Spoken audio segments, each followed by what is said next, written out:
भारत चीन एक बार फिर लद्दाख और पूर्वोत्तर में आमने सामने हो गए हैं, लेकिन इस बार मामला दरअसल जमीन का उतना नहीं जितना जमीन के नीचे दबे अमूल्य खजाने का है। अरबों रुपए की कीमती अमूल्य धातुओं का है जो इस क्षेत्र में जमीन के नीचे दबा हुआ है। जानकारों का कहना है कि जिन दो क्षेत्रों में भारत और चीन के बीच तनाव है, वहां दरअसल बड़ी मात्रा में यूरेनियम से लेकर सोने जैसी बहुमूल्य धातुएं जमीन के नीचे दबी हुई हैं। पहले बात करेंगे लद्दाख की। भारत और चीन के बीच लद्दाख में वास्तविक नियंत्रण रेखा पर गतिरोध काफी गहरा गया है।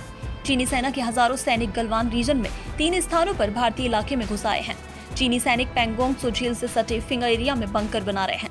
विशेषज्ञों का मानना है कि चीनी सैनिक न केवल सामरिक उद्देश्य से बल्कि एक और बेहद खास उद्देश्य से भारत को भारतीय क्षेत्र में ही सड़क बनाने से रोक रहा है। दरअसल लद्दाख यूरेनियम, ग्रेनाइट, सोने और रेयर अर्थ जैसी बहुमूल्य धातुओं से भरा हुआ है। प्राचीन काल में 10,000 ऊंटों और घोड़ों के जरिए लद्दाख के रास्ते चीन से व्यापार होता था।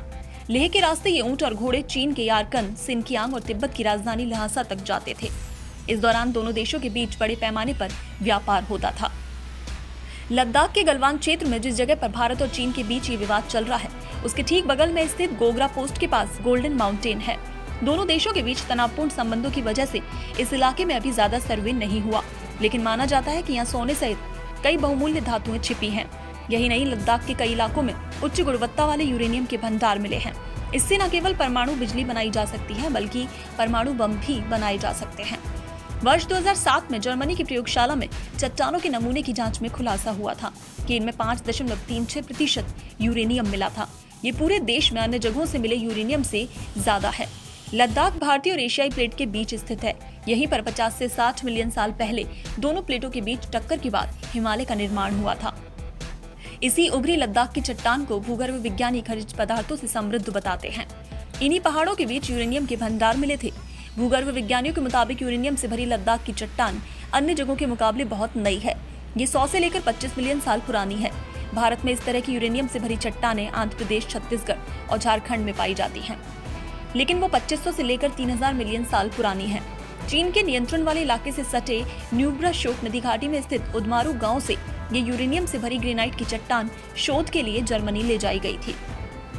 इस चट्टान से 0.31 से लेकर 5.36% तक यूरेनियम और 0.76 से 1.43% तक थोरियम मिला था। ये यूरेनियम कोहिस्तान, लद्दाख और दक्षिणी तिब्बत तक फैला हुआ है। इससे पहले चीन अरुणाचल प्रदेश में ऊपरी सुनबसिरी जिले से मात्र 15 किलोमीटर की दूरी पर सोने और रेयर अर्थ की खुदाई कर चुका है। ये सोना उसे तिब्बत के युलमेड गांव में मिला है। रिपोर्ट्स के मुताबिक चीन को इस इलाके से काफी सोना, चांदी और दुर्लभ धातु मिला था। इसकी कुल कीमत करीब $60 अरब है। इसको निकालने के लिए चीन ने अरुणाचल सीमा से सटकर कई सुरंगें और संचार के उपकरण लगाए। यहाँ हजारों ट्रकों पर ओर को लाद कर फैक्ट्री तक ले जाया जाता है। चीन ने पूरे इलाके में सड़कों का जाल और एयरपोर्ट भी बनाया है। हजारों की संख्या में लोग काम कर रहे हैं।